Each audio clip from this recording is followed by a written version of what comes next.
This is the unrestricted free agent. Oh, he's just going to go out there and kill him. Wow.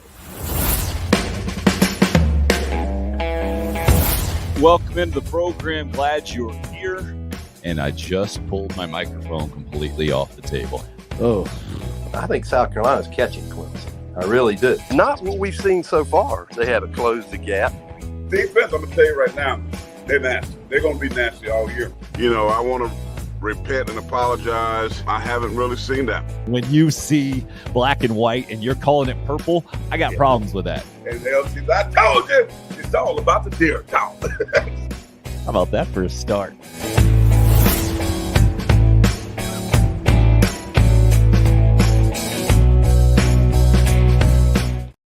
Morning.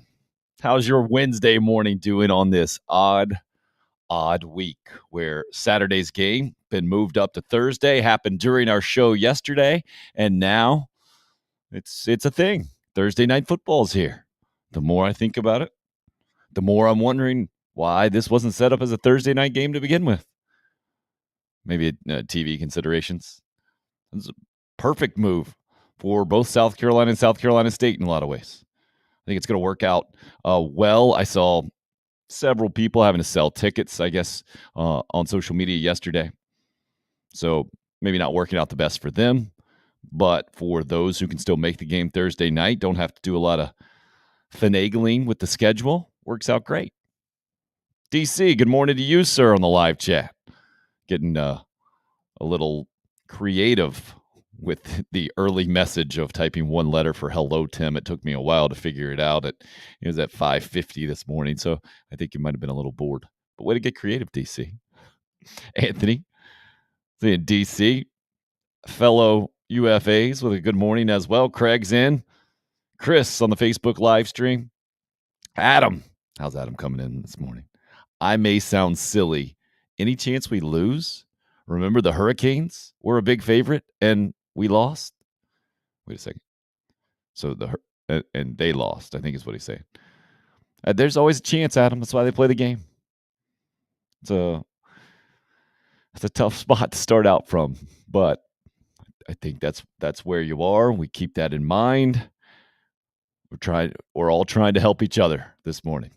Yeah, Chris said, I had to sell my tickets. Always work late on Thursdays. That's a bummer, Chris. Sorry to hear that, but appreciate you being a part of the conversation. DC says he'll be hanging out in section 104.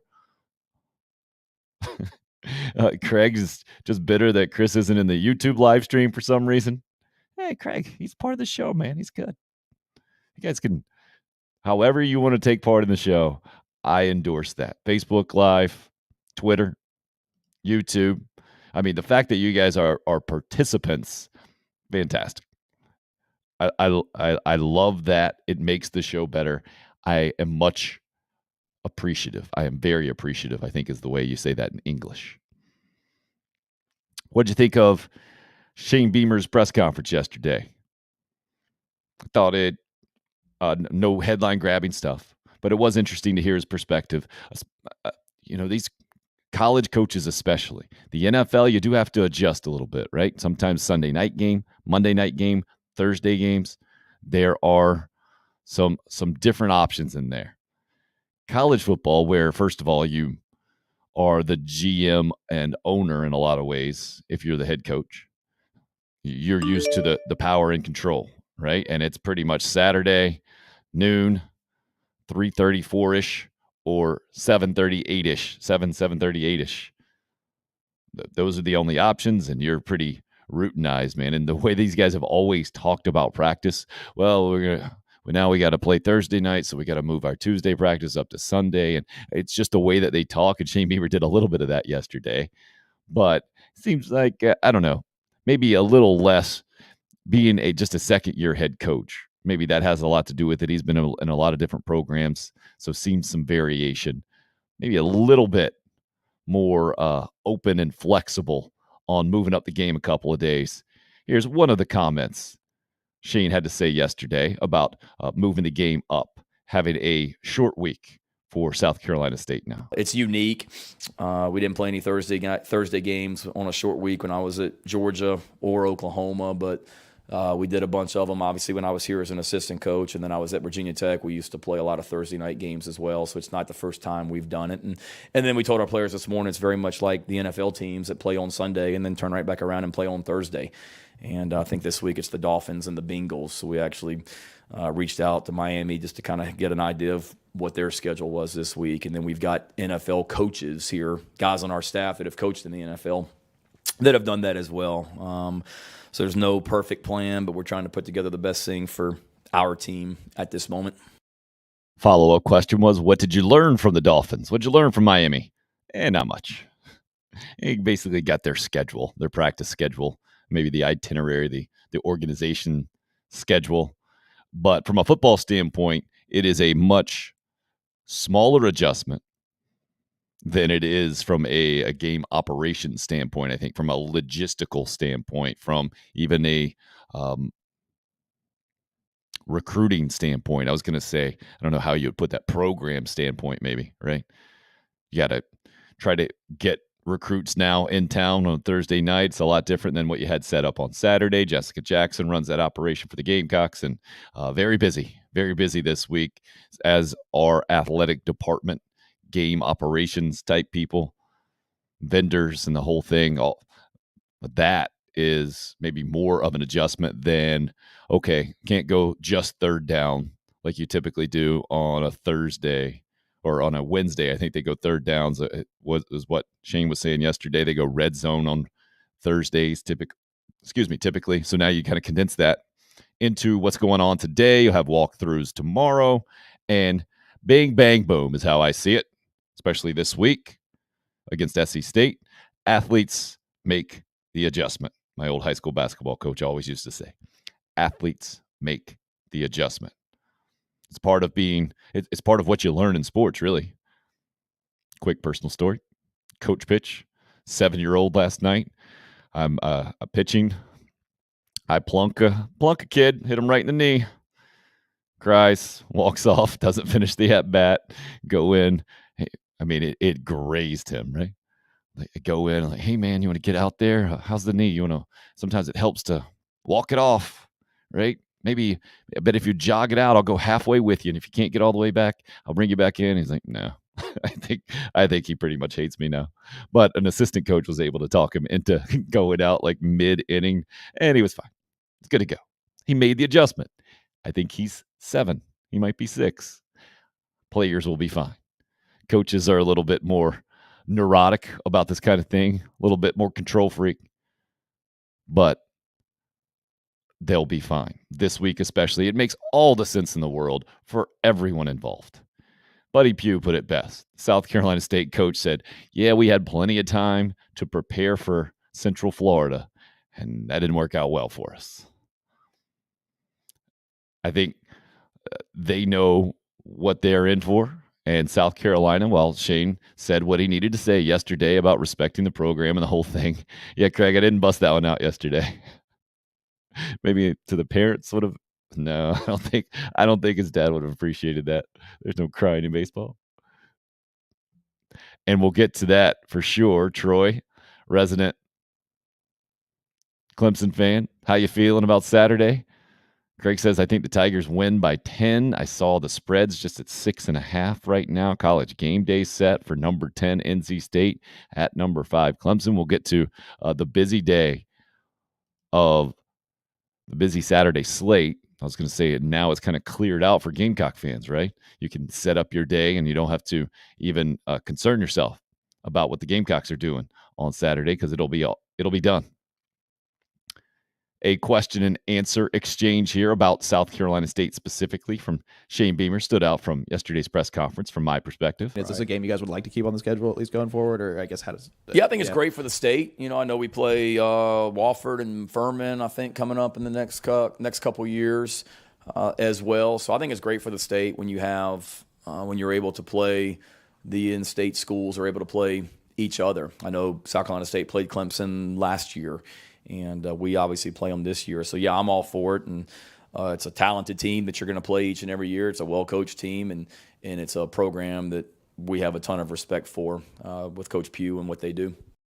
2009, didn't realize that's the last time these two teams have met. It it does make a lot of sense. If you're going to play an FCS opponent, why wouldn't you play the closest team to you where you can make adjustments in a week like this that are mutually beneficial? Having 2 extra days to prepare for your next opponent, I think mutually beneficial for the programs. Moving to Thursday night, being a little different. I think more eyeballs will be on South Carolina State Thursday night, 7 o'clock on the SEC Network than we're set to watch them at noon on Saturday. You guys might disagree with that, but I think it's pretty simple, right? You got a lot more games going on Saturday at noon than you do Thursday night at 7 o'clock. That's how I see that. Just the relationship between the schools, obviously very cordial. Probably not even the best way to put that, right? Cordial seems a little stuffy. Very friendly. Buddy Pugh's, you can't be named Buddy and not be a friendly guy. You can't. It's like Chip, right? If you have a certain name, call me a stereotyper or whatever. You can't be nicknamed Buddy and not be a friendly guy. It's just impossible. And Buddy Pugh, everybody in South Carolina knows who Buddy Pugh is. And that's a classic line. We had plenty of time to prepare for Central Florida. That didn't work out. So I love it. I love the move. Makes all the sense in the world again. And the fact that you're going to get a Thursday night game. Shane Beamer went back through, I think, every 4 years he was at South Carolina, right? 7, 8, 9, and 10. And each of those 4 years, I believe there was a Thursday night game. Kentucky, Ole Miss, Southern Miss, one more in there that I might be missing. So he was asked his best Thursday night memory. And this entire answer really sums up Shane Beamer in a lot of ways to me. You got the football approach and the whole thing, and then you got some self-deprecation, little humor to go with it. Here's more from Shane yesterday. Favorite Thursday night game memory from his time at South Carolina from 2007 to 2010. Probably that Ole Miss game, because they were 4 in the country, weren't they? Yeah, 4th in the country, Thursday night game, really, really talented, electric atmosphere in Williams-Brice Stadium. That was pretty fun, I'm weird, like how I'm wired, but just the plays that stand out, like they faked a field goal in that game, Ole Miss did, and probably would have worked, but I actually screwed up, and the block that we had called, I called it backwards, and I think they were over on their right hash, and the block that I called for our field goal block team, I called as if we were on the left hash, which it should have worked if we had lined up like they thought we were going to line up. And because I screwed it up, we actually stopped them. So I looked smart and all that. That's the thing that stands out from that game. I wish I had more for you, but I think it's the plays that almost like are catastrophic that stay with you that you avoid because of your own stupidity. They stay with you. 15 years later, we get the truth out of that one. Anybody ever remember hearing that at the time? That Ole Miss game is kind of famous for sandstorm for the first time at Williams-Brice Stadium. Jevin Sneed, the quarterback. I know a lot of you guys remember that game. And share in Shane's memory of putting that way up on the list, if not at the top of Thursday night games. Hope, good morning to you, ma'am. Glad you're in on the show. Yeah, DC, the birth of sandstorm. Exactly. Kens, good to see you, sir. Glad you guys are piling in. Thursday night games just bring a different energy to the week, don't they? We got used to them. We got kind of spoiled, I think, as college football fans in Columbia when Steve Spurrier was in town, because ESPN loved to put him on as much as possible, and he was a good Thursday night draw, typical season opener on Thursday night. So you got one very frequently. Houston Nutt. Yeah, I was wondering. I was like, wait a second. That wasn't David Cutcliffe. That wasn't Ed Orgeron. Yeah, it must have been the Houston Nutt Ole Miss days. Crazy, man. Crazy. But I love how it speeds things up. It's almost a sense of urgency. And Shane was asked about that as well. When you just came off a game where you played well, especially defensively, is there an advantage getting back on the field a little bit quicker than waiting the entire week or having to sometimes have a bye week and the whole thing? I thought his answer was pretty interesting. Anytime you have success, you want to get right back and get at it again as quickly as possible. It's like a team that wins a football game and then has an off week. A lot of times you'll hear coaches saying, we don't want the open week or off week this week. We'd love to just keep going. And I think it's the same thing. So the opportunity to get back out there on Thursday, 5 days after we, played better in the second half against Charlotte than what we did in the first half, particularly defensively, I think it makes it easier to get back out there and go right back to work. Guys, notice he didn't say played really, really well, or he didn't overstate it. And I think that's notable. I think he knows exactly where his team is and exactly how much better they need to play to end up being competitive in their final 7 games.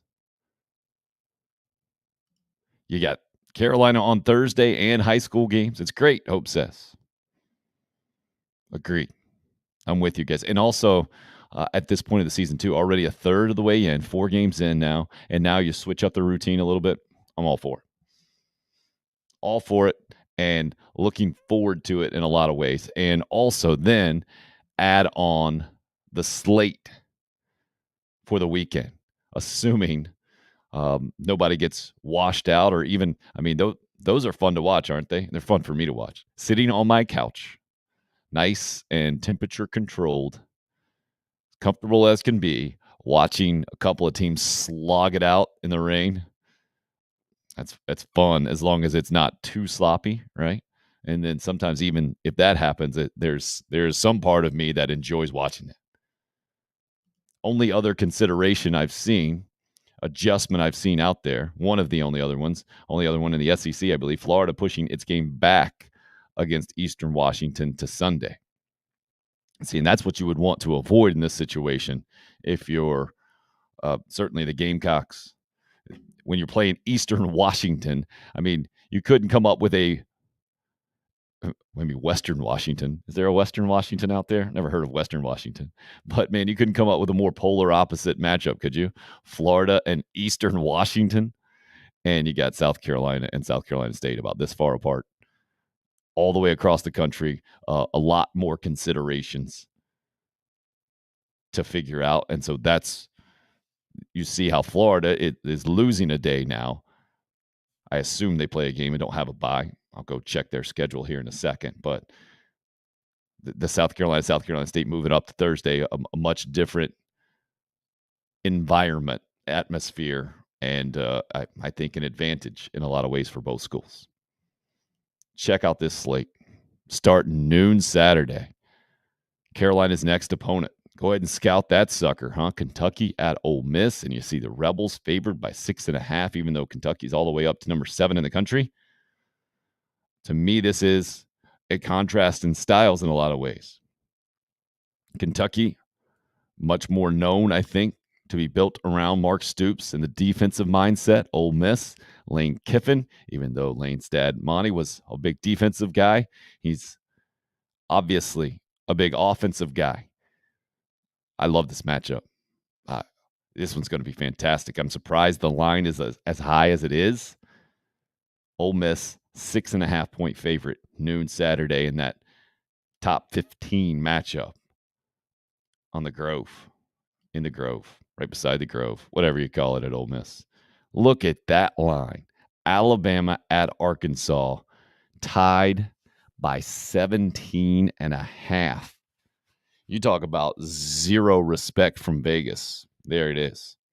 And this is defensively in a lot of ways for Arkansas, right? They just had another defensive back go down as a corner now out for the year to go along with their safeties that South Carolina fans, Spencer Rattler, Shane Beamer and company took advantage of, especially in the fourth quarter, and rolled up a bunch of points. So I think the Vegas mindset is, well, if other teams are scoring on Arkansas's defense. If Arkansas's defense has been vulnerable to other teams, what's Bryce Young and company going to do?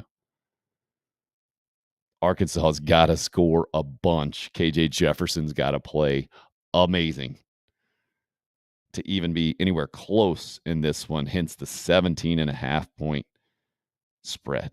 Wow. Game day.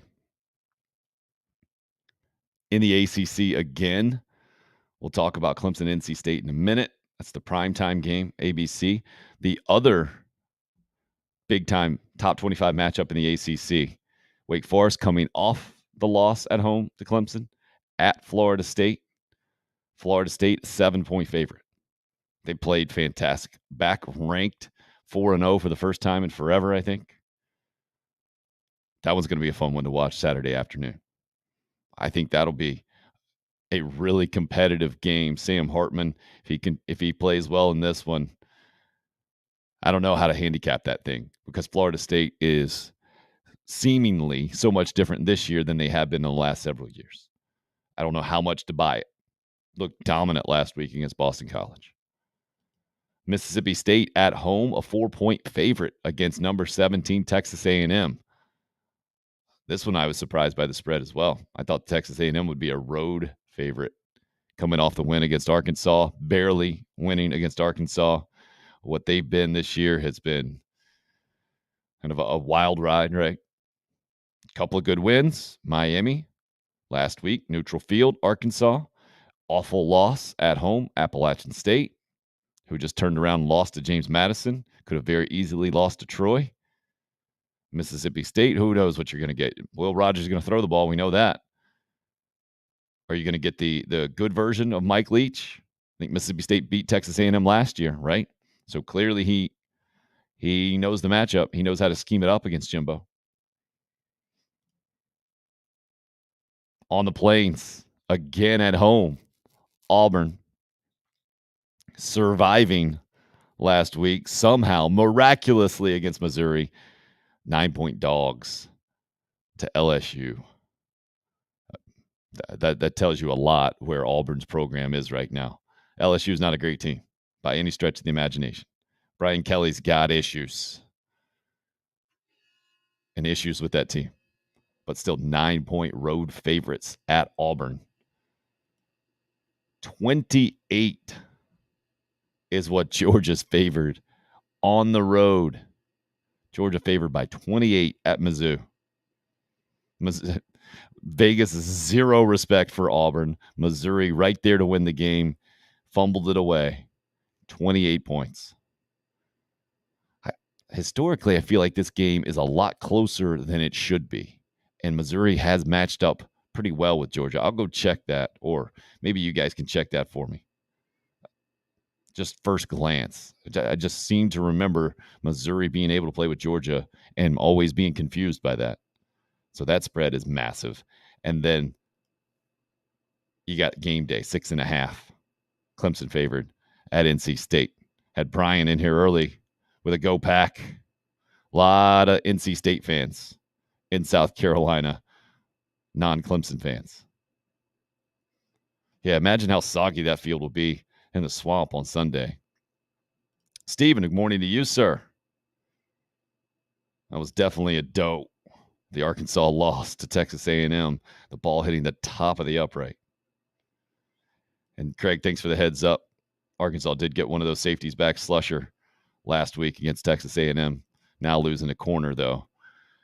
Not helpful for a pass defense that struggled already. What do you guys think about this thing? Most of me wants to think that NC State is hyped up well beyond what they are. For whatever reason, I get it. Devin Leary had a good year. The NC State offseason momentum certainly was there. National respect. When's the last time we saw NC State step up in a big game and win it? Certainly in I know they played Clemson relatively well, but man, I feel like if there's ever any kind of real expectation for NC State to to step up in a game into the national spotlight recently. I don't think Dave Doran's done it at all. And I feel like it's always gone the other way. DJU, who was that guy against Wake Forest? That was the guy that they thought Clemson fans thought he was going to be. And he was absolutely not. You guys seen the stat? 4 games in, he's got 10 touchdown passes. That's already one more than all of last year. It's incredible.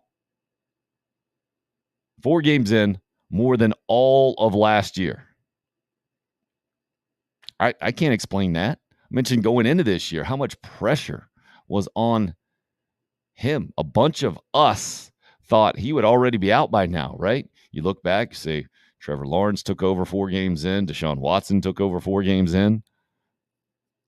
Cade Klubnik seemed pretty talented, looked pretty good. His early action against Georgia Tech. There's a lot of Kelly Bryant written on DJU's resume. And then he steps up and does what he does and handles all the pressure, the pretty putrid defensive performance at Wake Forest last week, able to overcome that and put up 51 in the overtime win. Massively impressive. Deserves a ton of credit. Is that going to be who he is now? Or is he going to go back to being kind of a head scratcher for Clemson fans, coaches, everybody involved? Or was that did the switch get flipped? Was that it? Was that the moment last week? I think this week will tell us a lot about both programs for sure. As I mentioned going into that game last week, Clemson loses at Wake Forest. I take them out of the elite. That run would have ended in Winston-Salem in my mind last week. Sam Hartman would have put the brakes on that, baby. I would have moved them down to the rest of the pack had they lost the game. They didn't lose the game. They found the way to win it. I think it's going to be another shootout, Stephen, if NC State can play well, because the Clemson secondary has some issues. Stephen says unless Clemson's has a better secondary performance, could be another shootout. I don't see that happening. Troy was very clear about his concerns for his team going into that Wake Forest game in the secondary, and Wake Forest exploited it. Sam Hartman played well. Kind of was who we thought he would be. DC, lights out? I don't see it. He says NC State's defense will have to play lights out to give them a chance. I don't think so. I think they just need to be solid. If Clemson's defense continues to be what it is, which is not lights out, vulnerable, I think NC State can outshoot Clemson in this game. I got no confidence that they will. I think they can. And I think to give them a chance is a little bit of hyperbole there, if that's a thing. A little bit of hyperbole. Josh says, I'm going to be tuned into that Kentucky Ole Miss game, hoping Kentucky loses to kill their momentum. I don't know if you want Kentucky to lose that game from the Gamecock perspective. I asked that to Lou Holtz one time. I forget what had happened the week before, but something out of the ordinary happened. I don't think it was to Carolina's favor. I think maybe they were playing Florida and Florida got beat the week before. It was like, well, how do you see that as a coach? And Lou Holtz's line was, you want the team that you're playing to kind of remain on the same plane. If they had been winning, then you want them to have won the week before. If they had been losing, you want them to lose the week before. You don't want the outlier to really get their attention. I think that's something that all fans maybe not have verbalized, but I think we all have seen that so many times, right? Oh, no. That's not good. They're not going to be happy if they lost the week before they play us, kind of thing, right? But I understand what you're saying, Josh. You You don't want to see them clicking on all cylinders necessarily and going and just riding high and stick it to number 14 ranked Ole Miss on the road. I get that. Oh, Troy, bringing it full circle. The beginning of the Dabo Swinney era was actually in Winston-Salem when Tommy Bowden got fired there in 2008. Craig's with me. You don't want Kentucky losing. Yeah, I think you would prefer Kentucky to feel really good about themselves, right? Even probably inch up. Maybe if somebody in the top there loses, if NC State pulls off the win, Kentucky would move up to at least number 6, right? Then you get more credit. You go on the road to Kentucky and knock them off. I don't know. You could sell that both ways, I think. Best games this weekend, if the games get played, will be the Braves and the Mets. How about that from Steven? Did you guys see this? 7 games left. Braves tied for the NL East lead. Friday starts 3-game series. Braves and Mets. Fantastic. Atlanta wins their 4th straight last night. Acuna, I think a couple of home runs in that game. Exactly where you want to be. I mean, just stalking the Mets, poised to choke down the stretch. Whoever ends up winning the East will get a bye this year, and that new way that Major League Baseball is doing its postseason. 6 teams in each league. Top 2 get the bye, which means you got to win your division. Got to be a division winner to get the bye. The 3rd division winner, or the division winner with the 3rd best record, will have to play in that wild card round, where there are 3 wild cards now that get to the playoffs. It's going to be a best of 3 wild card round before you get to the best of 5 division series, on to the best of 7 league championship before the World Series. So not having to mess with your pitching for a 3-game series should be a big advantage for whoever gets a bye. But you never know how that goes, right? Team catches fire. Just like Shane Beamer just told us, right? You're winning, you want to get back on the field. You want to play. And the Braves continue to be a very confident team. To me, seem poised to take over that division lead. Will be their 5th straight NL East title, I believe. Again, incredible, man. But just to be in the position they're in has been a heck of a run. So great time, man. Roger, good morning to you and your sunny outlook, sir. Will be interesting to see how they handle the Braves-Mets series with the weather coming through. Yeah, that's going to be something for sure. But it seems, don't you guys agree that it's easy to criticize and the whole thing, but I think the University of South Carolina, which has gotten its fair share of criticism from an athletics department standpoint, let's say, I think you got to give some credit here for being out in front of this thing and seeing an opportunity to take an advantage, to get a competitive advantage. Hey, weather issues here. Call up the conference. Hey, we need to move this game. Weather considerations, right? The SEC, I don't think you can knock that, right? That would be a strong move from Greg Sankey saying, no, I see what you're trying to do there. Trying to get a couple extra days for Kentucky. That's not fair to Kentucky. We can't let you do that. There could be a hurricane bearing down on the state of South Carolina on Saturday, sir. All right, go ahead. Hurricanes are unpredictable. I think it was a smart move. Shane Beamer talked about how he had been let in on the possibility that this thing was going to happen. I wonder how it really went, because we heard Shane talking about, he was asked how the conversations went between he and Ray Tanner, the athletics director. And you just heard from Shane not too long ago about a game 15 years ago where he screwed up and it actually helped the Gamecocks. 15 years is always my magic number. It's about what we need in sports to get the real story, for people to feel freed up that enough time has passed that the full 100% truth can come out.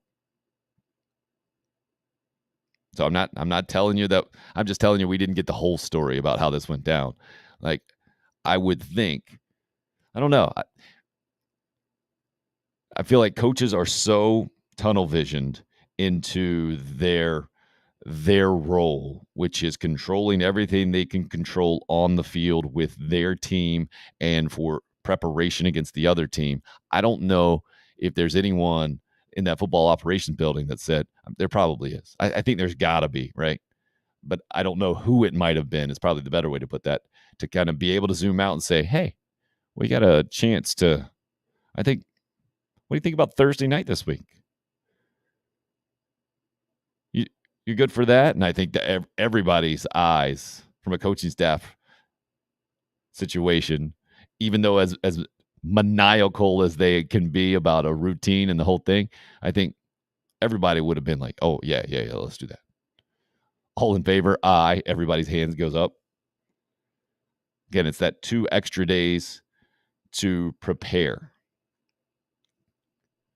Because Shane Beamer was asked yesterday, what about the guys coming off of injury getting ready for this SC State game? I think this answer was very telling in a lot of ways, talking about injured South Carolina players, but being ready for this week. And I'm looking for it now and not seeing it on my little list here. So let me give you a different one, and I'll look that one up. But he was talking about the players' mentality just when he told them about playing Thursday night. I think the players are excited. They didn't know.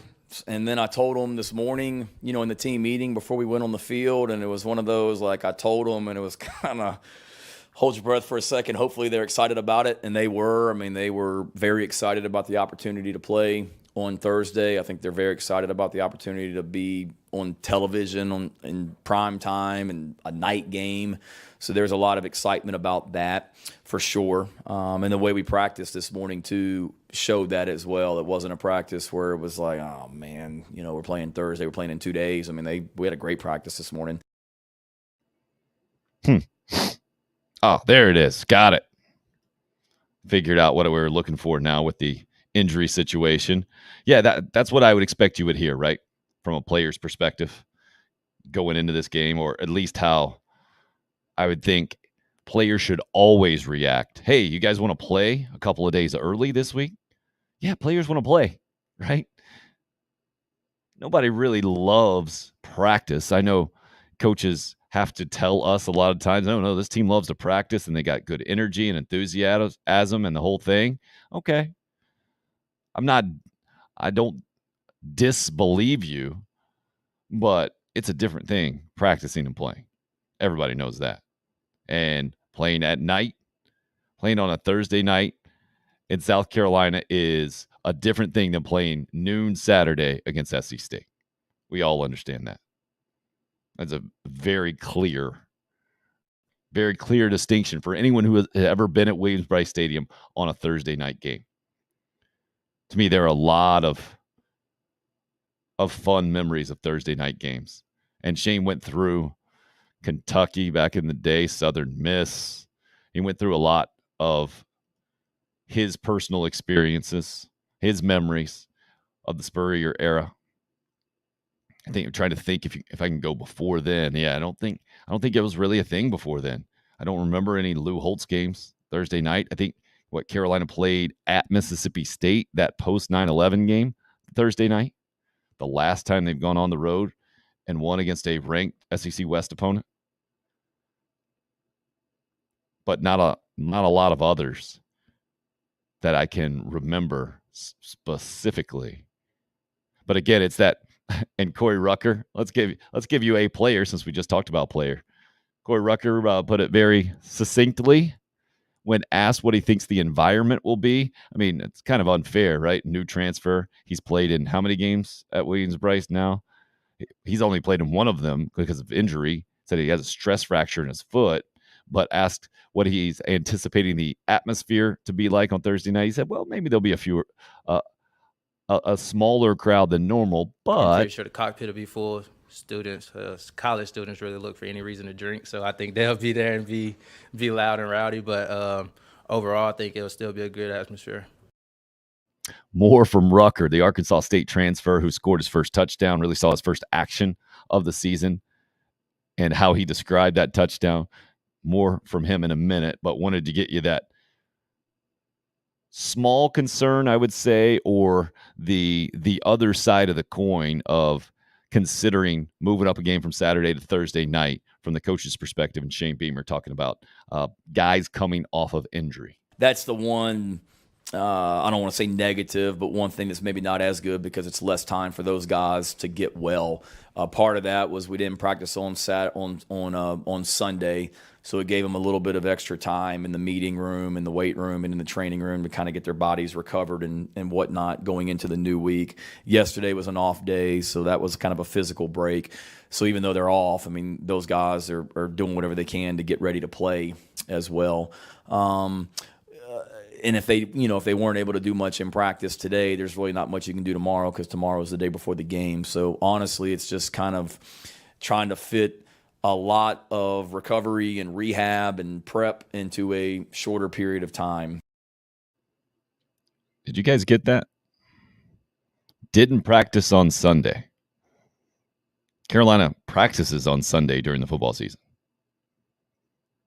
That's their schedule, right? That's how they meet, and then they get out on the field and they basically flush the game beforehand. You meet, you go through the tape, put that one to bed, and you get on the practice field and you start to think and prepare for the next opponent. At least that's how I understand their routine. And then you take the mandated day off on Monday. Get back in the class routine, make sure you're all set and you're good to go there. But maybe it was because of the injury situation. I think it was more that plus who you're playing. So we hear all the time that you got to prepare for opponents the same way, and we respect the opponents and the whole thing. I find that to be very notable that Carolina didn't practice on Sunday. Interesting. And then what he was just saying about this week, well, then that also applies to the following week, right? If moving a game up is a disadvantage when it comes to getting guys back and ready for the next game, then having 2 extra days to prepare, to get some treatment, to rest, has to be an advantage, right? Trying to use a little logic. Had a few of those classes at the University of South Carolina. Might have learned. I don't know if I learned anything there. I'd like to think I learned something there. Yeah, Josh says, heard the beginning of the press conference yesterday, giving the fans an MVP for 3 straight sellouts. Curious how the crowd will look tomorrow night. The wife and I will be there. Well, Josh, I was shocked that it was a sellout for Charlotte. And again, I monitor social media way too much, put way too much stock into the whiners, apparently. All the credit in the world. There's 3 teams in the SEC have sold out so far this season. Georgia, Florida, Carolina. I think the SEC, though, is like 96% capacity, average-wise. And at a time where it is very difficult, and Shane Beamer went through this yesterday, where there are tons of options, where a lot of college football, what do they call those things? Operations? No. They call them presentations. I forget what Ray Tanner's referred to it as before. The presentation's not it. The environment, everything wrapped into one, right? The game day experience, maybe, is the best way to put it, where a lot of game day experiences are struggling to consistently bring fans in. South Carolina is not there. It's one of the reasons why athletic departments make head coaching moves as quickly as they do, because that is a consideration, right? You got the same guy running your program who hasn't won games previous, who is not inspiring a lot of optimism or enthusiasm, excitement amongst your fan base. You can see it in the stadium. Billy Napier in Florida. Florida fans, especially, if they don't have the guy they have any confidence in as the head coach, they ain't showing up. They're showing up this year. New coach. Roger says he heard Buddy Pugh on Phil Kornblut's radio show last night. Man, he can't help but like him. Spent 2 years under Brad Scott and then 3 under Holtz. Said he lost 21 straight as an assistant. LOL. Yeah, won several state titles. Fairfield Central High School before that. Oh, there you go. We got to that one next. 21st year as head coach in Orangeburg. Crazy, man. The look he gave his punter on the play against UCF earlier this year was just hilarious. You guys remember that, right? It was a punt fake, or he pulled it down, ran about 12 yards in front of the line of scrimmage, and then tried to punt it. Exactly correct. South Carolina State, the perfect opponent for this scenario with the extra days to prepare to go on the road to Kentucky. I'd put them both. South Carolina State was the perfect opponent this week, and at Kentucky is the game on the schedule I think you would want this for as well. I don't think outside of obvious, you go and you beat Clemson at the end of the season. But because of where this game is in the schedule, I don't think you could circle one that would have a bigger impact, especially after not playing particularly well in the first third of the season. Even if you go out and you play a near perfect game against SC State, Gamecock fans aren't going to be overly impressed. You go beat Kentucky on the road when they're ranked 7th in the country or better, assuming they win this game, even if they lose it, still top 15, right? After they've gone to the Swamp and beat Florida this year, after they've just owned the series, you're going to be feeling good about yourselves for sure. I was going back through old Thursday games, 1990 Thursday night, Thanksgiving, West Virginia, Hope, and DC, wanted to point out. Yeah, Chris, a lot of empty Upper West seats. I don't know about a lot. I get it. There were some. But yeah, it was a sellout, man. Give your fan base some credit, Chris. It was Charlotte. To get anywhere close to a sellout was impressive to me. After that performance against Georgia especially, I mean, imagine if Will Muschamp was still the coach. How many people show up to that thing? 55,000 maybe? Maybe. So I think Gamecock fans absolutely deserve the credit. Head coaches do have the obligation. That's part of the job description, to make sure your fan base feels appreciated. I don't think Will Muschamp ever got that. If he got that, he was never good at it. Steve Spurrier didn't have to be good at it. Lou Holtz didn't have to be good at it. They knew they were doing the program a favor by coming to the University of South Carolina, not the other way around. It was the other way around for Will Muschamp. South Carolina did him a favor for giving him an SEC head coaching job after his first one didn't go well. And so I think things soured that much more under Muschamp because of it. Shane Beamer understands too. South Carolina did him a favor. No head coaching experience. By his own admission, kind of a dream job in a lot of ways. And he's just continuing to foster that relationship. You saw it at preseason, going up to the upper stands there and doing this is part of our why, and mentioning that again and not taking it for granted. I'm going to be fascinated to see how that continues to evolve. I think that when you're a first-time head coach, it makes a lot of sense to me that that's how you talk and how you interact, communicate with the fan base. Then I think it becomes maybe more of a challenge, just human nature, to continue to appreciate that and not take that for granted. It will be interesting to see how it evolves through the years with Shane Beamer. Josh says, I haven't seen that stadium that full since the Spurrier era. Well, remember, it got going. Let's not have revisionist history with the Muschamp era. 9-4 season, Outback Bowl win, pretty good. A lot of expectations.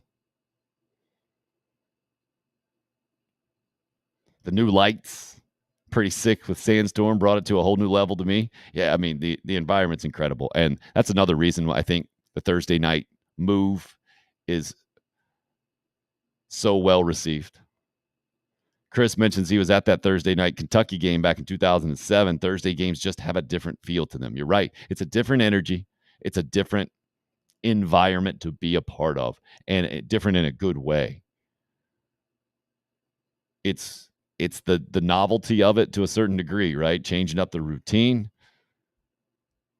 Having just been in the stadium 5 days before, getting back out, knowing you got the weekend to recover, I think has a lot to do with it. A lot of people taking Friday off from work. What the Hurricane Ian continues to do, or the path it continues to travel on, will maybe play a part and make it a different type of feel. There might be some caution or some reserve if it does turn towards South Carolina. Hopefully that doesn't happen. Obviously, everyone hoping it just heads on out to sea. Yeah, Craig, that's my point. That 2017 Kentucky game, full and as loud as I've heard it when Deebo Samuel takes Jake Bentley's first pass, I think it was 75 yards to the house. Chris playing digital show meteorologist. We're going to get soaked this weekend. Well, I mean, and that might have people that much more thankful on Thursday night, getting after it at Williams-Brice. Who knows? But again, the slate, love the slate on Saturday. Be thinking about where you might want to go with the show picks. 7-3 after a couple of weeks, went 3-2 last week, 4-1 the first time we did it. Yeah, Josh, nobody's forgetting that Jevin Sneed game with Ole Miss. And again, Shane Beamer saying that's his favorite Thursday night memory. Ken's already looking ahead to next year. Do you think Rattler will be back? NFL stock not looking great to start the year. But that's the thing, Ken's. Nobody remembers how you start the year. I mean, a great example from Josh before. Jevin Sneed was way up on Mel Kiper Jr.'s board. You guys remember? Cullen Harper has been way up on Mel Kiper Jr.'s board as an NFL analyst projecting where quarterbacks would get drafted. Nobody gets drafted after 4 or 5 games. It's a whole body of work, man. Not this game, but the 7 games after it will tell us the story.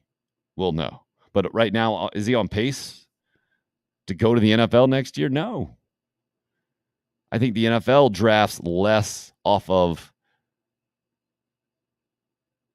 what's the word I'm looking for? It starts with a P. Off of projection. It's not quite the word I'm looking for. Potential. There's the word. Sometimes those words all get mixed up in my head. The NFL drafts less on potential than any other major sports league. Right? The NBA is at the top. You can go 1 year of college, not even start, and still be a lottery pick because it's all about potential, projection, forecasting how you'll adjust to the NBA game, which is different than the college game. Major League Baseball draft next, right? There are plenty of guys who don't put up a bunch of numbers in college. Spencer Strider may be a great example. What is he, 5-2 total? I think maybe 3-2 in his college career at Clemson. And now he's one of the best pitchers in the big leagues. Really interesting kind of side-by-side comparison video-wise of his motion in college and his motion in the big leagues. Strides a lot farther, I think, keeps that front leg straighter and reaching, and then using that back hip, that back leg coming through a lot more adding 12 miles an hour, I think, on his fastball, going from college to Major League Baseball to the pros. Crazy. But Kens, I would agree. NFL stock not looking great to start the year. No doubt about it. But I think we all also understand it doesn't mean a ton. I mean, is there another quarterback out there that's gone the other way? The kid from Kansas right now, Jalen Daniels, is leading the country, I think, in quarterback efficiency or production or whatever. Has he shot up NFL draft projection boards? I don't think he has. I think got to be very careful to keep it in perspective here. First handful of games. First 4 games is all we've had, right? Handful of games after Saturday. This, a good transition. I can't even say. Transition. Nice segue. I got about midway through transition and wanted to say segue, and then the transition didn't really get out. Good segue to the offensive outlook that Shane Beamer has going into Saturday's game. Nope. This week's game, Thursday night's game now against SC State from the offensive perspective. I think very notable based off of the massive conversation we've been having, rightly so, I think, about the offensive struggles that the Gamecocks had before taking on Charlotte last week and rolling up about 550 yards or so. Continue to run the ball efficiently, continue to get the ball to these playmakers, the multiple playmakers that we have on our offense, and just get better in the passing game as well also. So, it's not like anything coming out of Charlotte was a eye-opener. If you look at everything from like a 30,000-foot view of the last 4 games, I mean, it's a lot of the same things I knew going into Arkansas and coming out of Arkansas as well. Now we just got to operate more consistently as well and continue to get better. I think that's what you want to hear as a Gamecock fan. Offense needs to continue to progress. It was a massive step, I think, last week. I get it. Charlotte's defense, it's not good. But neither is Georgia State's. I think that's a very important distinction to make. Charlotte's defense not good, but Georgia State's is not good either. So when South Carolina struggled in game number 1, especially struggled to run the football, massive concern for the 2022 season. I think that code red has been downgraded, in my mind anyway, after Marshawn Lloyd looked like an SEC running back should look against Charlotte. The Gamecock offense looked like an SEC offense should look. Spencer Rattler, every single drive he was in against Charlotte, the Gamecocks scored. That's what should happen. That's what should have happened, in my mind, in game number 1. You want to say that's expecting too much? Okay, I'll tell you. This is 2022, man. Coordinators get paid a ton of money. Now quarterbacks get paid a ton of money to come to your school. You got to produce. It's big boy football. So to hear what I just heard from Shane Beamer, what I just heard in my mind anyway, and maybe this is more me than what I heard, but I heard kind of confirmation for what I think about the Gamecock offense going into this game. Last week, they got the run game right. It was a get-right game, but mostly from the run perspective. This week needs to be a get-right game in the passing game. To have that offense as a whole feeling as good about itself as it possibly can going into Kentucky, which has been a massive challenge offensively for the Gamecocks. Kentucky maybe more than anybody else. Texas A&M has been really, really good against the Gamecocks. Clemson's been really, really good, obviously. Kentucky's not far behind in how they've made the Carolina offense struggle in recent years. So you need everybody to have recent success to help feel good about, to help have a lot of confidence going into that game. Yeah, Chris, I hear you.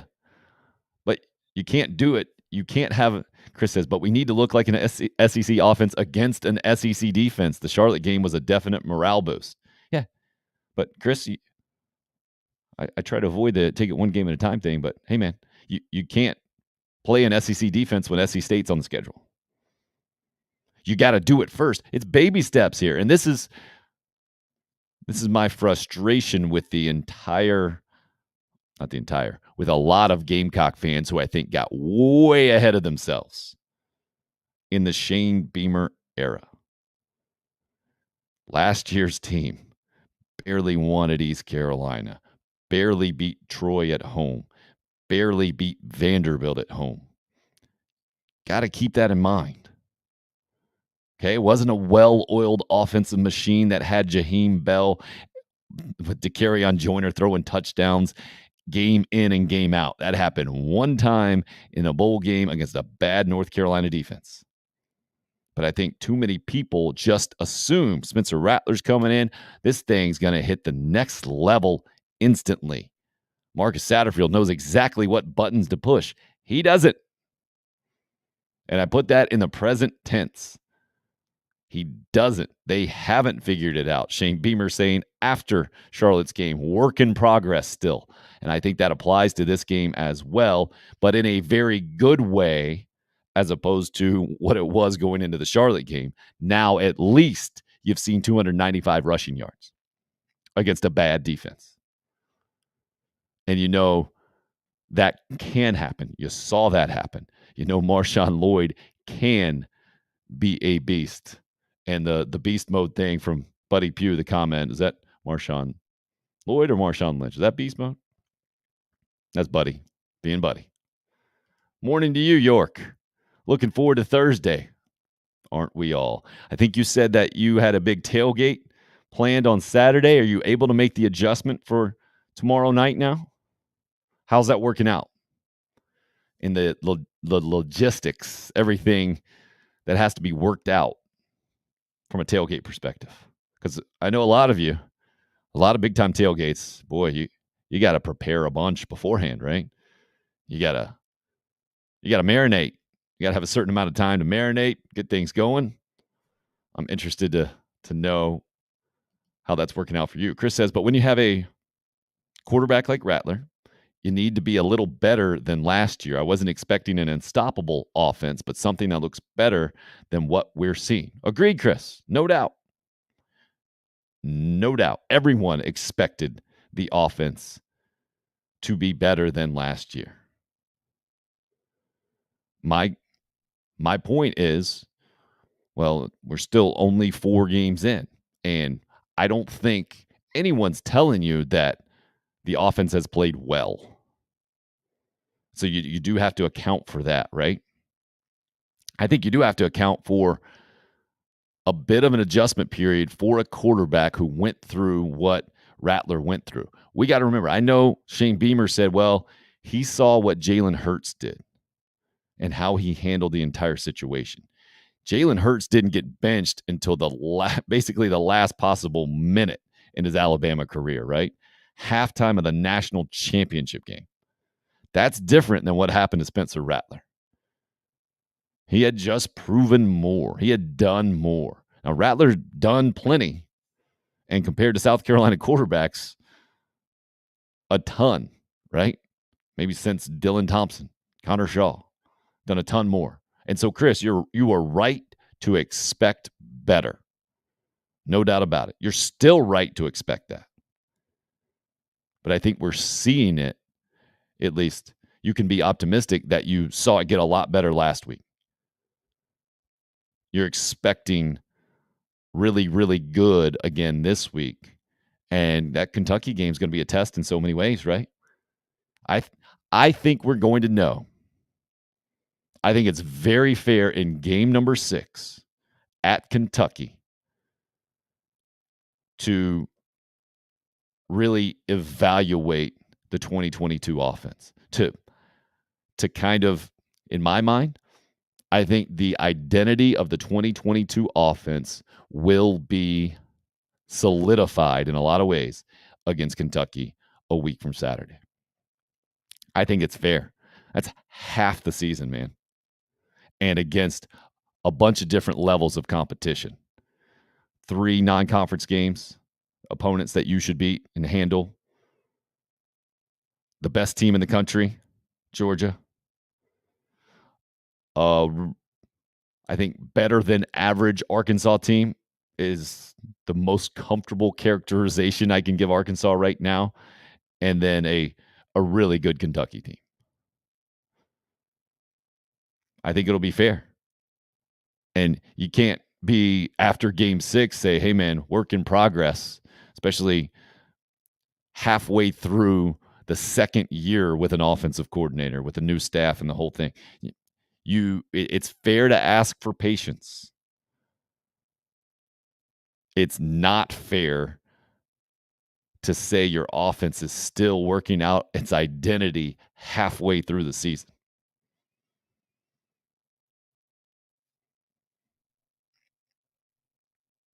What do you guys think? Craig says he better figure it out with Jaheim Bell because we're wasting a huge talent. Should be used like Kyle Pitts. Agree. I think the Bell family agrees with that. York says, yeah, had to scale down drastically on the tailgate. A bunch of folks won't make it, likely me and my USC mates, only 5 to 6 of us. And that sounds right. That's unfortunate, man. And I guess there was a 2010 to 2013 reunion planned for Gamecock players of that era that had to be canceled or postponed and indefinitely as well. So just a couple of examples of kind of logistic stuff that definitely affected by moving the game up from Saturday to Thursday. Clemson did the same thing with Kelly Bryant. What are you talking about there, DC? I'm not sure the Kelly Bryant reference here. I mentioned Kelly Bryant earlier in the program because I thought DJU was going to go the way of Kelly Bryant. Bryant was never as highly hyped, did earn the starting quarterback role, played pretty well, got the team to the college football playoff, but was never Deshaun Watson, right? And Trevor Lawrence ended up taking the job. DJU came in and everyone just assumed he would be the next iteration of Deshaun Watson, Trevor Lawrence. Now it was his turn. Looked like that first couple of games in his first year and then struggled mightily last year, but already has more touchdown passes this year through 4 games with 10 than he did all of last year, 9. Good to know, Craig. No concert this weekend. Got canceled, huh? I know you were dying to know that. I absolutely was. Good to see you'll be able to, you're free for a day full of football, which on the schedule right now looks pretty fantastic. Again, let's go through them, and I'm a chronological guy. So Carolina and SC State moved up to Thursday. Florida having to push its game back with Eastern Washington to Sunday. No real other notable changes to this point in the college football schedule that I know of, at least. Craig says no cancellation yet, but I'm sure there will be. Classic. So you're that guy saying the thing before the thing's actually official. Good to know. Good to know. Noon, Kentucky, Ole Miss. Ole Miss is 6.5-point favorite in Oxford. They've been running the football. You got transfer from TCU. And a great example of when you run the football, your offense is going to go. And it's, I think, part of the frustration that South Carolina fans have had to go through outside of last game against Charlotte. Like, you got to be – Lane Kiffin has a reputation for being able to spread it out and throw the football and score a bunch of points, right? But a lot like Steve Spurrier, too. The ability to run the ball in those offenses gets overlooked, but it's massively important. You got to have weapons. You got to have a guy. South Carolina looks like it has the guy. Marshawn Lloyd looks like he can be that guy. Not going to crown him one of the best in the SEC after one breakout game against Charlotte. But what doesn't he have? It doesn't look like he's missing anything. Like draw dropping abilities to make the highlight play, the hurdle, pretty obvious, right? Finishing off with a touchdown. Speed looks like it's there. Power certainly is there. And I think quickness is back after what now being 2 years removed 2 years removed from the knee injury. Seems like it's all there. Ole Miss has got it at running back for sure. Kentucky, Chris Rodriguez, pretty good running back. He holds on to the football. That thing is going to be a fantastic game, I think.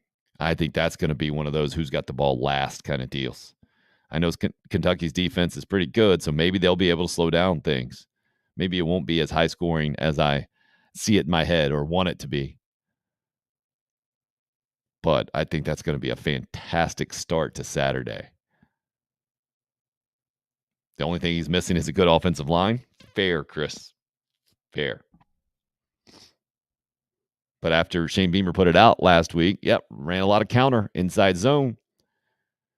Maybe they found something that they can use as a bread and butter type play, as the identity of the offense. When you need a big play or you need an important play you can go to, have an identity, major in something, because we haven't seen it yet. They desperately need that. Feel like Ole Miss has that in spades. Kentucky got that from Will Levis last week. Remember that stat? I've been popping it up, and it looks weird, I know, because I yanked it from Twitter. So when I pop it up on the show, it goes right in the middle. This is from SEC Michael Bratton. 10 out of 10 on third downs last week against Northern Illinois. 237 yards, 3 touchdowns. That is what a good quarterback looks like. 10 for 10 on third downs. 3 touchdowns, 237 yards. I mean, basically, all of his stats coming when you need them. That's the difference between good players and really good players. Really good players make plays when you need them, when everybody knows they need you to make a play. Craig says we have to pick that game and Arkansas, Alabama for sure. Really? I don't know. DC, you're saying that Marshawn Lloyd looks confident on that knee and not so much last year. I don't know how much it's a confidence thing as it just is a physical thing.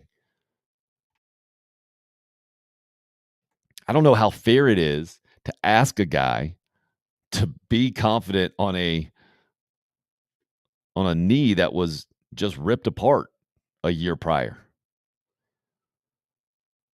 But I hear what you're saying. I think running more confidently is the better way to put that. I mean, the story of him throwing the knee brace in the back of the closet before preseason practice kicked off is a powerful one, I think. Believes in manifesting. Daddy-o, fingers crossed the power stays on here in the low country. No doubt about that, man. And we've been fortunate to just have a football conversation in a lot of ways this football season. Hopefully it can stay that way for everyone with the storm coming, the Hurricane Ian on its way. I think I heard Cuba was in the path last night and it wasn't pretty. Believe the projections are Friday, supposed to have implications on South Carolina at this point. Here we're sitting Tuesday, though. These things can change quickly.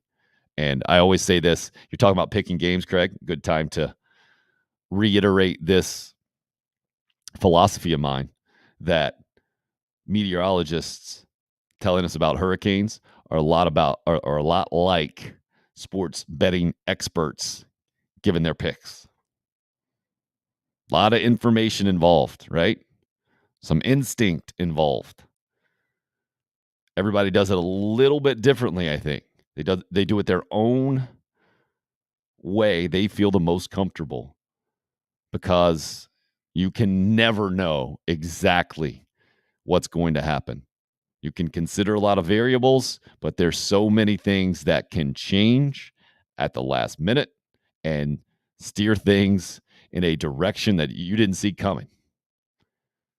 Very similar. Yeah, a lot of guessing, Chris says.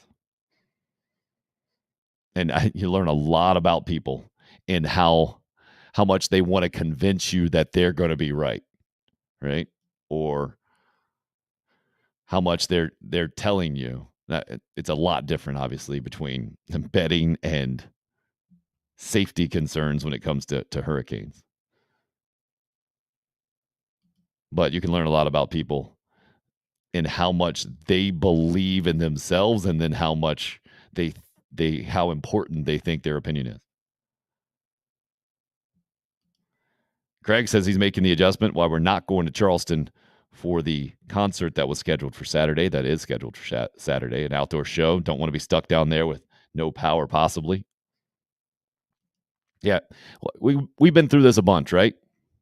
We are so fortunate to live in a state that is right on the coast, has great weather, not far from the mountains either.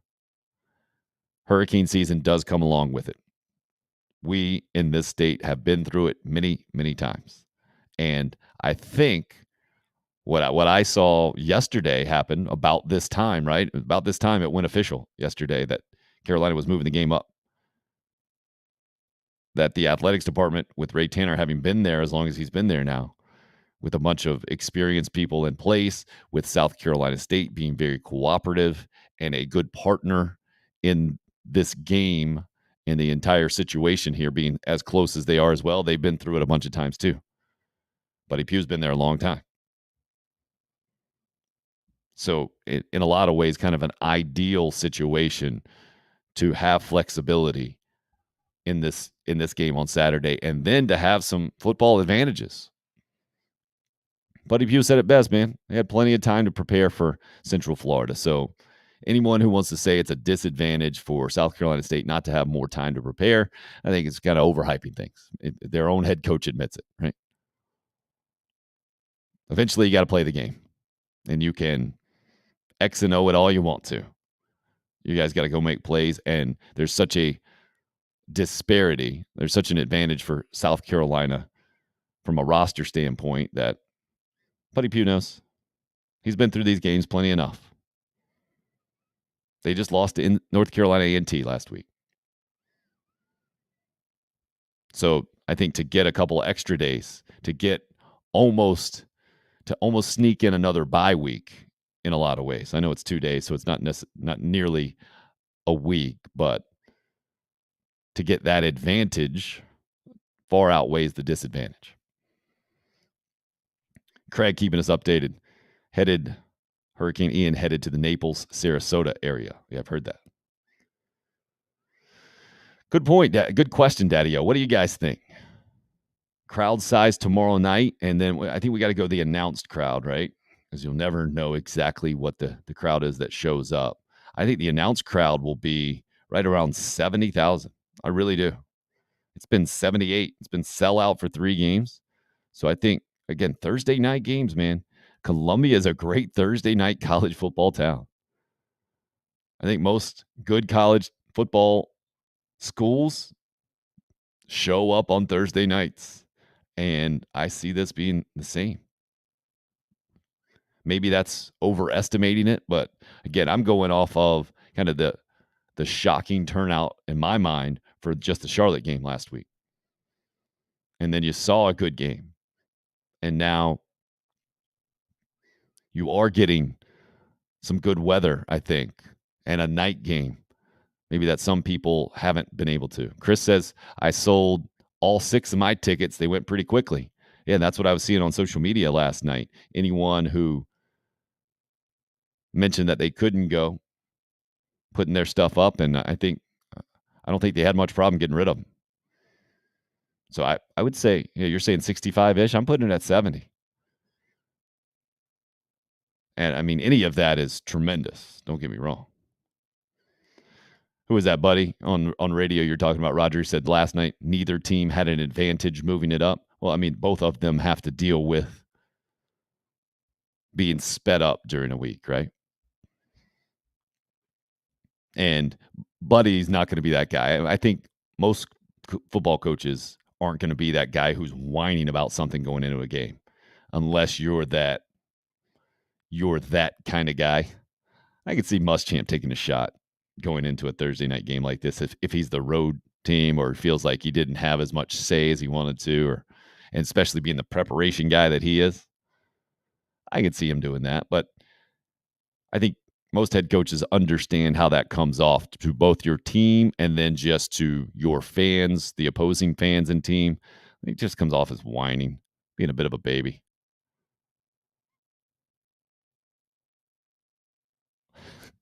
RL, he just starts us with a good morning and then a general announcement from an old guy, I think is what he's saying. Please be aware that everyone may want to top off their gas tanks and do their week's grocery shopping today or tomorrow. Good point. Daddy-O says 70,000 would be unbelievable considering the last-minute change. Wasn't it unbelievable that Carolina sold out against Charlotte? Was to me. Yeah, I think that's just pretty logical, Roger, with South Carolina State being so close. Made it logistically a lot easier to move that game up to a Thursday night than it would be. It's why you're seeing the Florida game against Eastern Washington having to move back to Sunday as opposed to being able to move up. Chris says, Muschamp was a preparation H guy. LOL. Wait a second. I think I got a sound effect for that one.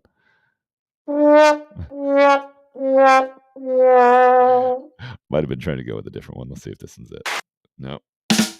There we go. There we go, Chris.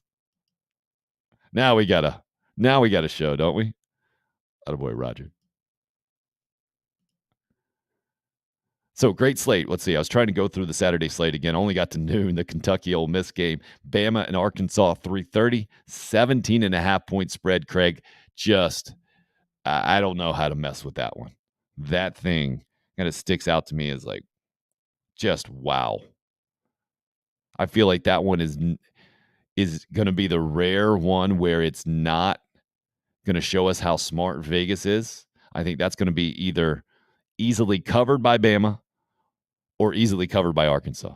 I feel like this game isn't going to be played in that range where Arkansas can keep it kind of close, a lot like Carolina did there. Keep it kind of in the range of the spread. Feel like either Alabama's going to come out and just exert its will and show that no, Arkansas can't run over us and we can do whatever we want to against that defense, especially throwing the football. Or Arkansas will come out and say, no, we were a lot closer to being that top 10 team than we are to being number 20. And had we had that football gone about 2 inches more, an inch more, I don't know what it would have taken on the top of that upright to go over, right? If it goes over completely, it's good. It's got to be on the outside of the upright as it crosses to be considered no good. Arkansas would still be ranked, 10th in the country, right? And them dipping as much as they did in the rankings is crazy to me. But Alabama with a point to prove after getting its attention, after Texas got more than its attention on the road earlier this year, just making Vanderbilt look like it's a JV football team last week, as expected. Well, how much do they keep that rolling? Or are they a lot closer to the pack this year? Are they a lot less dominant than we assumed they would be? Is Arkansas closer? Is that gap closer than 17.5? I don't know, man. I don't know if I feel good about that line at all.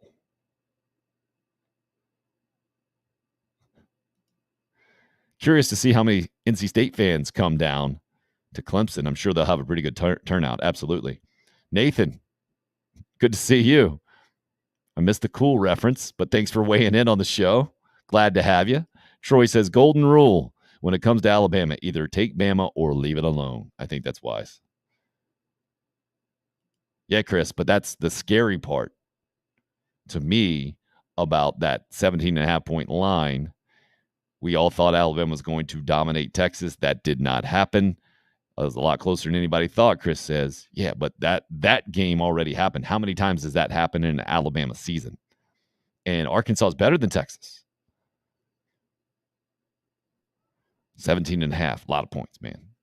At Arkansas. Back through Saturday's games.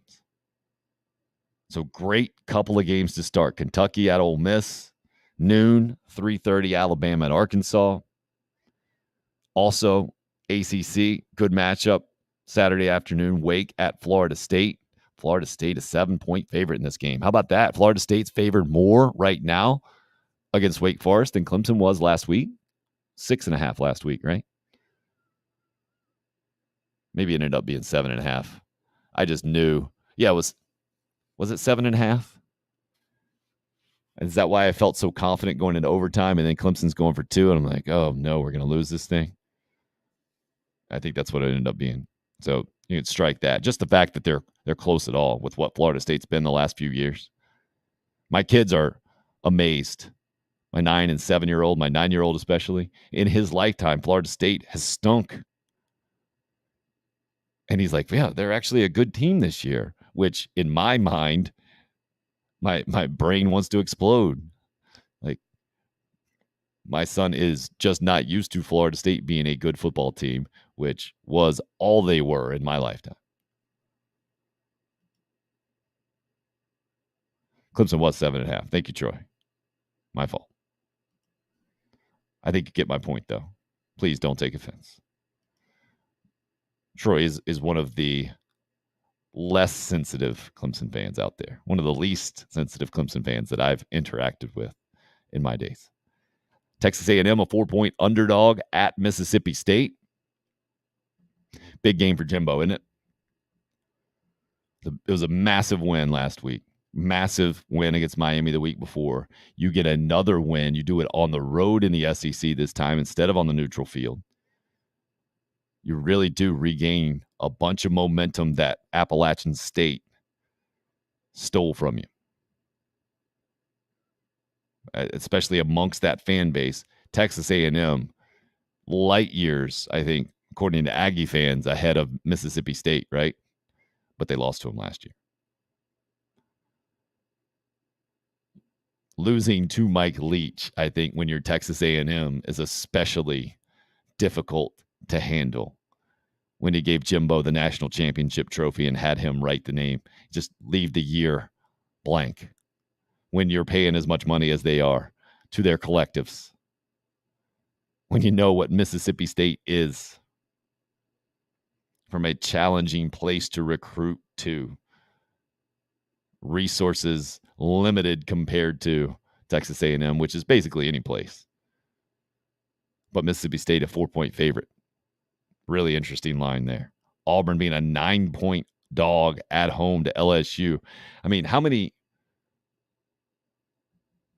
points would LSU be favored against Vandy? Would it be that much more than 9? I don't think it would be. Maybe 11?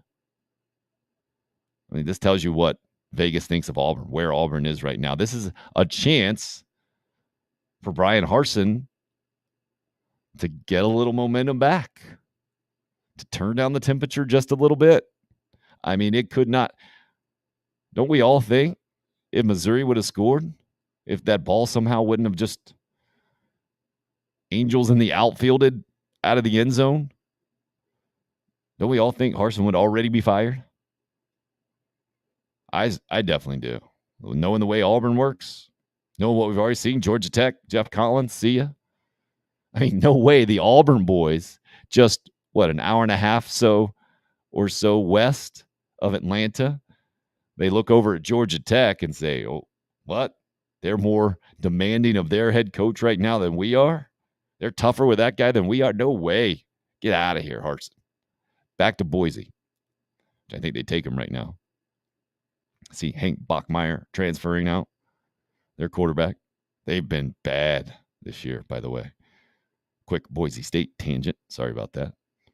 Nerd alert. Josh says Jimbo loses that one to Mississippi State. Oh, boy. Yep. Is Florida State back, Roger asks. I think they're on their way at least, but time will tell, I guess. At least they're ranked now. What a massively interesting question you're asking now that Florida State is a whole touchdown favorite against Wake Forest. Are they back? I never thought I'd see that in my lifetime. At home. No, Florida State wins this game. You're still not back.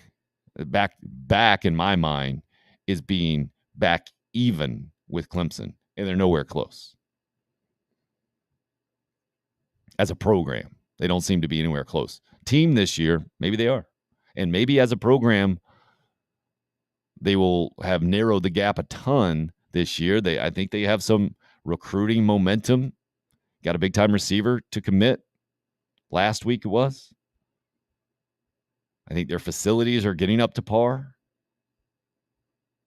These things do cycle. I think we'd all be shocked if Florida State just never returns, if they pull a Nebraska or they're down in the dumps as long as Tennessee, I think we have to say was at this point. But, I mean, maybe you win by 35 against Wake Forest, and then I'll answer that question with a yes. That's about the only way I would answer that question with a yes.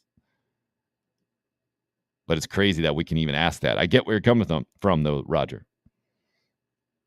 Yeah, Troy, the over-under for how many more losses before Auburn fires Harsin? This week it's 0.5 in my mind. Lose to LSU? Nah, I think they're done with them.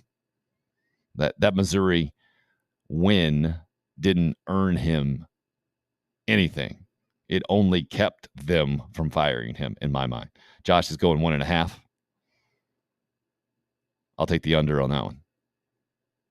Just waiting on pins and needles to fire that guy. Agreed. Craig's with me on the 0.5. Next loss, he's out. Doesn't help where he left the Boise State program or what's happened since then, I don't think. I think you do get some credit. Will Muschamp got credit after Florida, after he left the Florida job when Jim McElwain was able to win a couple of divisions afterwards. Taddeo says the question is how Harsin's going to get canned. Under the goalpost, on an airplane, at dinner? Missouri was like a loss, Troy says. Yeah, and maybe that's where we are in college football now after the Herm Edwards getting fired on the field video that was everywhere. Knowing Lane Kiffin's gotten fired on the tarmac. Maybe that's where Auburn boosters are more. Yeah, maybe it's going to be halftime, Chris says.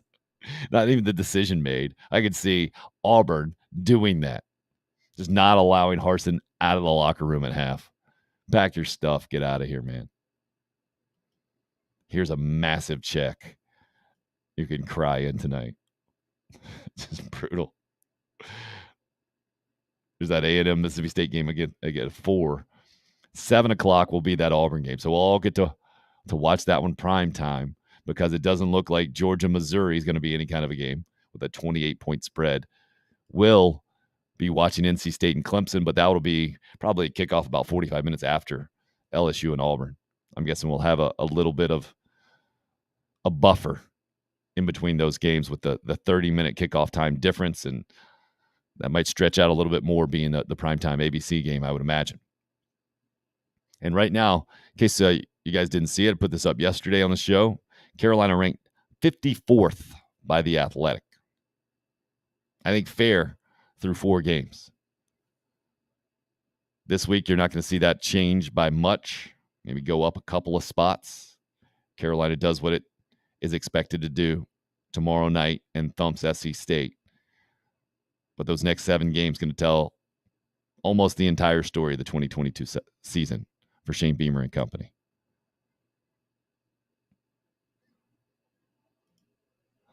The Eagle flies pregame has a little note attached to it. And instead of flying it to midfield, they fly it straight over to Harsin, drop the note on his shoulder. Win or you're fired. So that's all it says.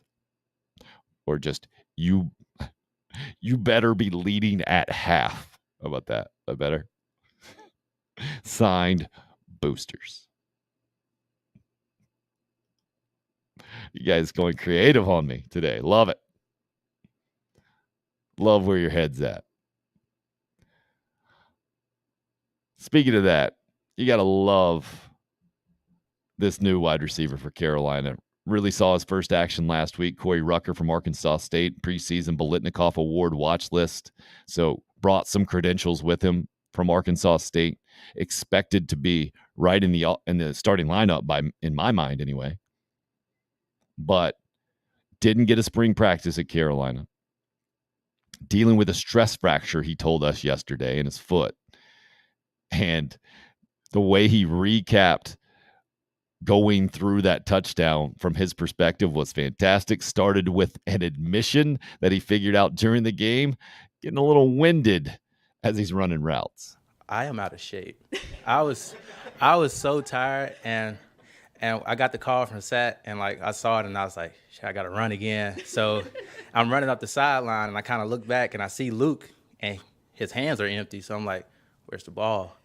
And I saw like just a slight slimmer, like a black dot come across one of the lights, and I was like, oh shit, it's coming to me.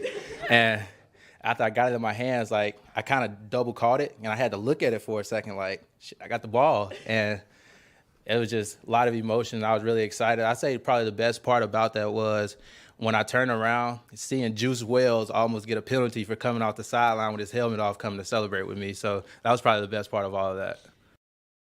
How about that recap, huh? Can't help but smile. I couldn't help but smile hearing that, seeing that. Admission, man, I'm out of shape. Oh, the ball's not in his hands anymore. Oh, no, it's coming to me. And it was very surprising to see Luke Doty being the one taking the shots down the field, not Spencer Rattler against Charlotte. And what he said there at the end, fantastic. And I think so revealing. Good stuff from Daddy-O, yep. And yep, I didn't hear it the first time, Chris, but I'm pretty sure that's what he said.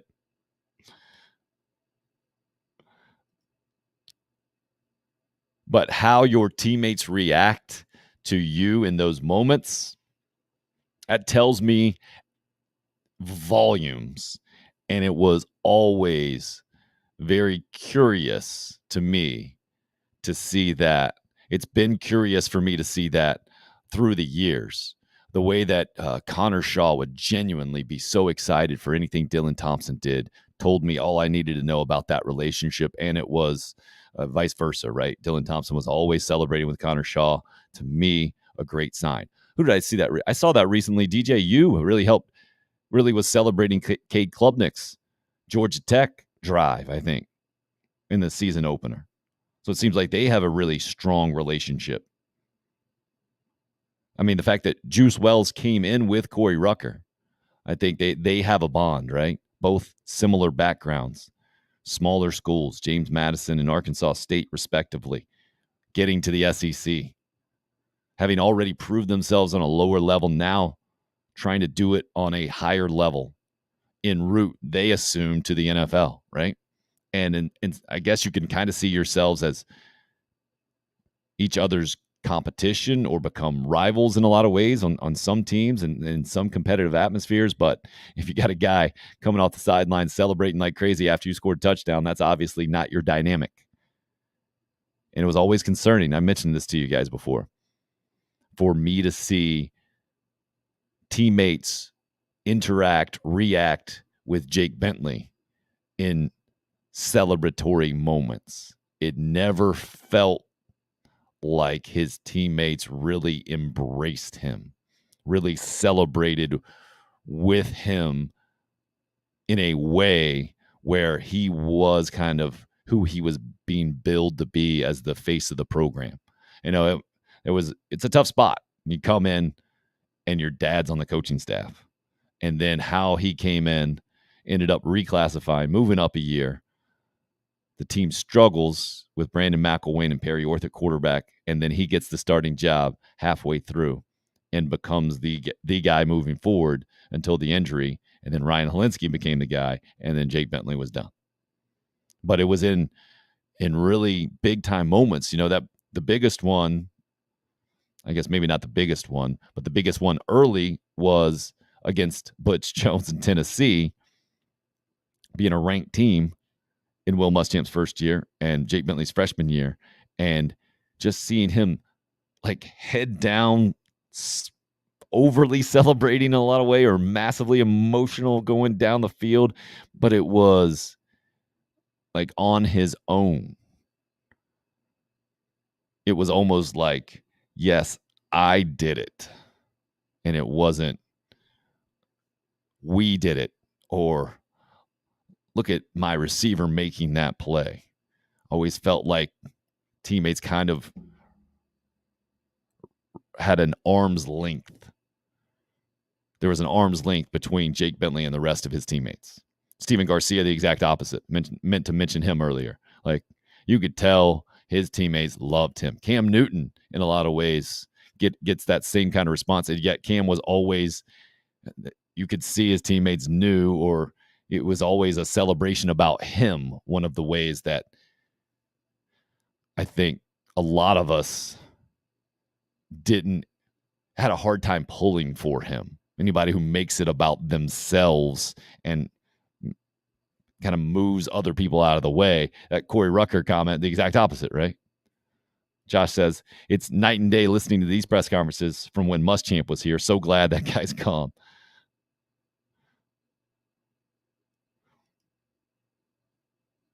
Corey Rucker could have showed you the comment from, actually, do we have it? Yeah, I think we got Shane Beamer talking about him as well.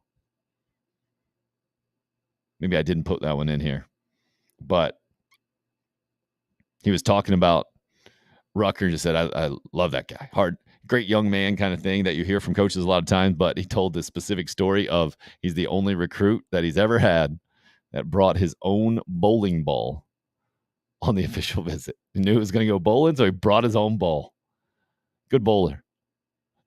I mean, that's dedication. I love it. You talk about a competitor. We're going to go bowling? Awesome. I'll bring my ball. I love that. How can you not love a guy who does that? On your official visit, you're transferring up from Arkansas State, and you want to make sure, you do make sure that you bring your own bowling ball. Love it.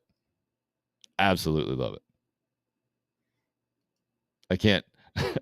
I couldn't make up a more interesting little note in a lot of ways. It was crazy to me. Was talking about as well, he gave the standard kind of coach answer, talking about how you can't have too many weapons on offense, and he just is another guy that gives them another option in the Carolina offense, which, again, I think it needs to be narrowed down in a lot of ways, or I heard it from Shane yesterday, like I've heard it from Marcus Satterfield before. All right, what are you guys going to concentrate on? And then you name almost everybody. But I think I heard it a little bit differently. I heard it more as, all right, it was a get-right game in the run game last week. Now we need to get the pass game in a similar place confidence-wise. See what you guys hear from Shane Beamer's kind of expectation or outlook on the offense going into tomorrow night's game against SC State. Continue to run the ball efficiently, continue to get the ball to these playmakers, the multiple playmakers that we have on our offense, and just get better in the passing game as well also. So, it's not like anything coming out of Charlotte was a eye-opener. If you look at everything from like a 30,000-foot view of the last 4 games, I mean, it's a lot of the same things I knew going into Arkansas and coming out of Arkansas as well. Now we just got to operate more consistently as well, and continue to get better. All of those things are true. And as I was listening to it again, it dawned on me, one of the things that I think this coaching staff is doing, both Shane Beamer and Marcus Satterfield, they understand they got talented guys on offense. And I think publicly they're trying to make sure that they're acknowledging that. And it's one way of kind of pacifying guys. Jaheim Bell's got to be at the top of that list, right? Who have to be massively frustrated that they're not getting the football as much as they want, which you're going to have on offense anytime you got a bunch of good players, right? Or talented guys. I think anytime you're an SEC football team, you recruit SEC talented guys to your team, you're going to have some disgruntled players who feel like they're not getting the ball enough.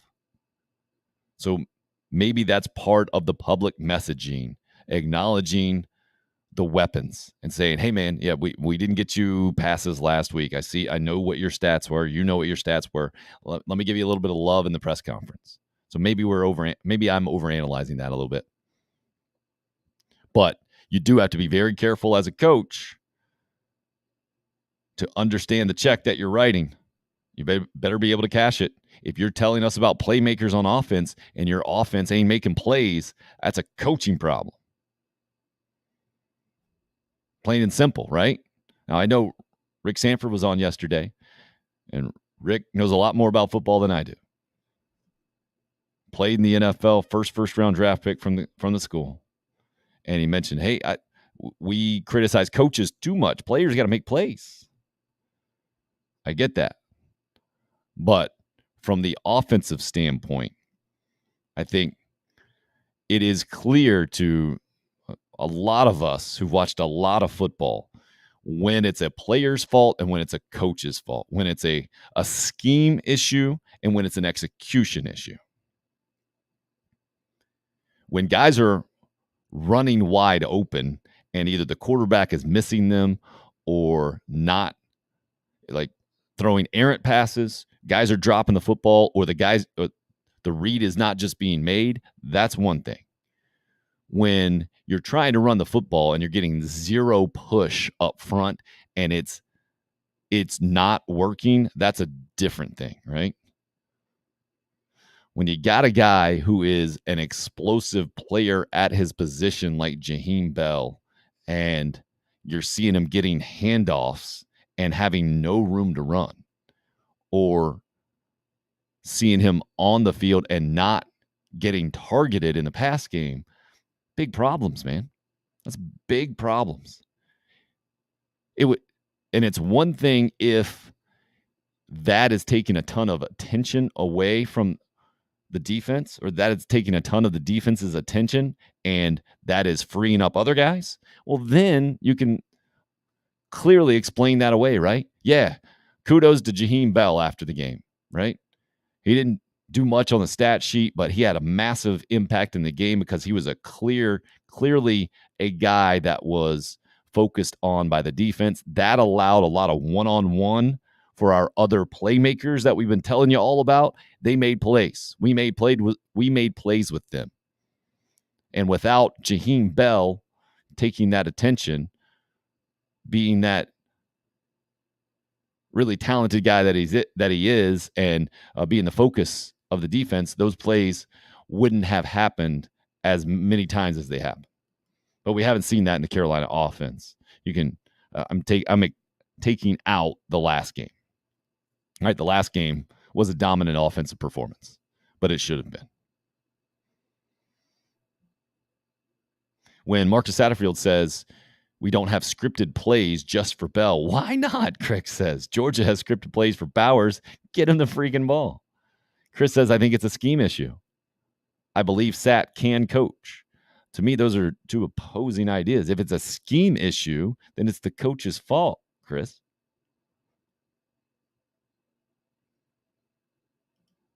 Coach gets credit if the scheme is a really good one. Lincoln Riley, right?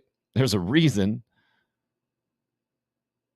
why he got the head coaching job at Oklahoma and why he then got paid a ton of money to go over to Southern Cal. And in my mind, why Southern Cal is immediately thought of, I think, right now as maybe not a college football playoff contender, but certainly one of the better teams in the country. Helps when you have your quarterback come with you and then you go get the best receiver in the country. Helpful. Playmakers. Yeah, he changed the scheme for the bowl game. No doubt, Chris. But you can't continually hang your hat on one game. against a bad North Carolina defense. That's the thing about coaching, right? Consistency separates coaches and doing things in different ways. Those are the really good coaches that are multiple, right? How many times you hear that awful phrase? Got to be multiple. Well, you got to do it 12 times a year in college football. And is it unfair to ask for amazing schemes 12 out of 12 games from a South Carolina offensive coordinator? Yes, that's unfair. Is it unfair to ask for an identity going into those games? I don't think so. We still don't know. South Carolina still doesn't have one. If they run the ball for 250 more yards or 295 yards this week against South Carolina State, it might be a little unfair, but I still don't think we'll necessarily have an identity for this Gamecock football team. I don't think you can just do it against Charlotte and SC State and all of a sudden say, yep, running football team. Going to be able to pound it. Marshawn Lloyd is looking like Marshawn Lynch. He's going to be our guy. I mean, I would love that strong statement. If we heard that from Marcus Satterfield today, I think Gamecock fans would absolutely love it. I think Satterfield could endear himself to the Gamecock football fan base in a lot of ways by saying, yep, I overcomplicated it. I misevaluated things, and it's fixed now. I got it. The identity of our football team is we're going to run it at you. And I am going to commit to the run. And then we're going to hit you in the pass game. But you don't hear that. You're going to hear balance. You're going to continue to hear balance. And that is unfortunate because that's also what Will Muschamp was saying. And it clearly didn't work. And yes, sorry, that's the way the world works. You can't erase that. The next guy has to know the situation professionally he's coming into based off of how things were left. You got to know that. It's on you professionally to understand the environment that you come into. I've seen it happen professionally where you come in and you're clueless. I just feel bad for some people. And it's not entirely their fault, but I can't entirely give them a pass. You got to know you got to ask the right questions before you take the job. You got to know what you're getting yourself into. But the tricky part for the Gamecocks in these two games, Charlotte and SC State, is knowing, like, kind of what was that Chris saying it earlier, right? Got to look like an SEC offense against an SEC defense. You can't pretend, and Shane Beamer obviously knows this, and just the way he talked about the offense, saying we played better in the second half. He didn't say, no, we really got things rolling and now we're going to be good to go. He's not naive. He knows what Charlotte's defense was. Better than all of us. He knows what SC State is. I mean, you can hear this and take it for face value, I guess. Is this a game you guys would like to keep on the schedule at least going forward, or I guess how does? Yeah, I think it's great for the state. You know, I know we play Wofford and Furman, I think, coming up in the next couple years as well. So I think it's great for the state when you have when you're able to play the in-state schools are able to play each other. I know South Carolina State played Clemson last year, and we obviously play them this year. So yeah, I'm all for it, and it's a talented team that you're going to play each and every year. It's a well-coached team, and it's a program that we have a ton of respect for with Coach Pugh and what they do. And it's a great situation for South Carolina. It's a great situation for Clemson. From a money standpoint, it's a great situation for those other schools. Outside of that, and the nothing to lose kind of atmosphere. But I think if you felt threatened by these schools, you would hear a different tone there. And if you felt threatened by a team, you probably wouldn't move it up a couple of days. You definitely would practice on Sunday. So that's the dynamic I see here in play with Carolina and South Carolina State. And then also in the bigger picture, a get-right game for the offense running the football against Charlotte. I think you balance that out with a get-right game. You still got to run the football, but you got to be more efficient throwing the ball down the field. You got to develop more confidence, I think, in Spencer Rattler and his receivers. Jaheim Bell included in there. You do that, mission accomplished, those 2 games. Also, bonus, you get a couple extra days ahead of Kentucky. Now moving that game up to Thursday night.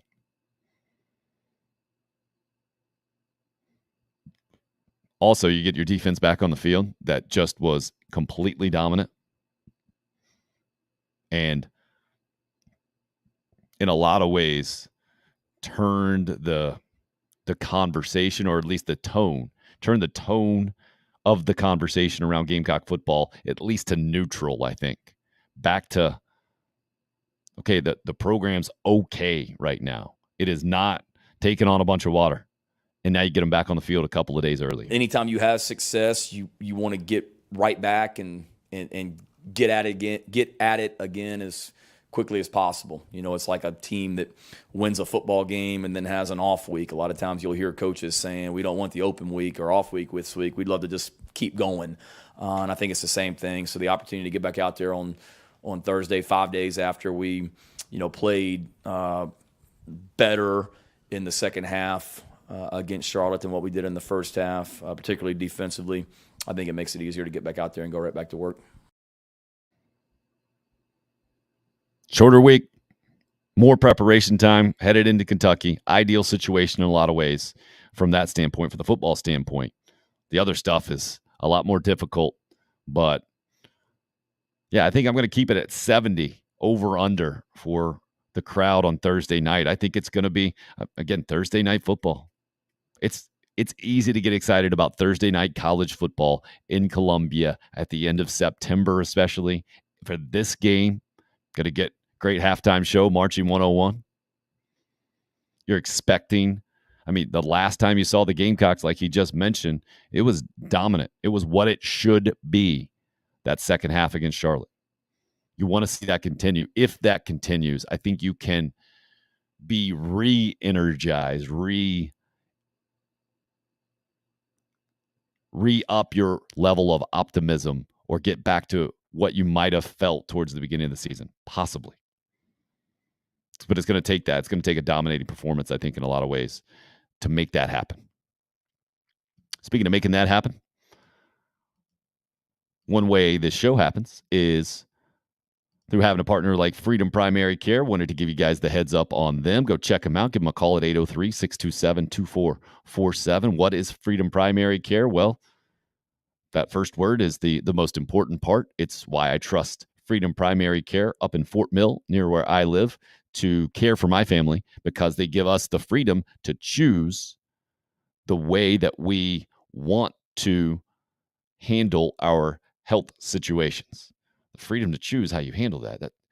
Even as I say that, of course, that's how it should be, right? Well, that's not always how it goes these days, unfortunately, but not at Freedom Primary Care. They value your freedom, and they understand they're responsible to you, but they're not responsible for you.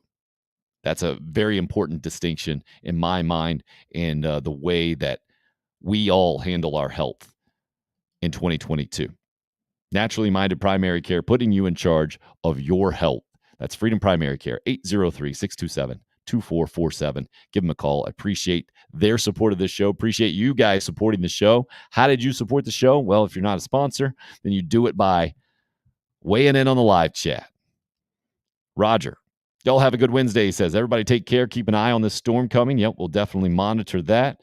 Craig, Josh, Chris, Daddy-O, most recently weighing in on the live chat. I really appreciate you guys doing that. Look at Anthony. He was one of the first ones in always leaving us with a good word as well. See everybody tomorrow. He says, happy game day eve. We'll do some predictions tomorrow. We'll see if anybody can get close. We'll continue to break down the weekend of college football. Who knows what else will pop up? Monitor the storm and its effects and where we think it's going. September 28th edition. Tim Hill, unrestricted free agent, in the books.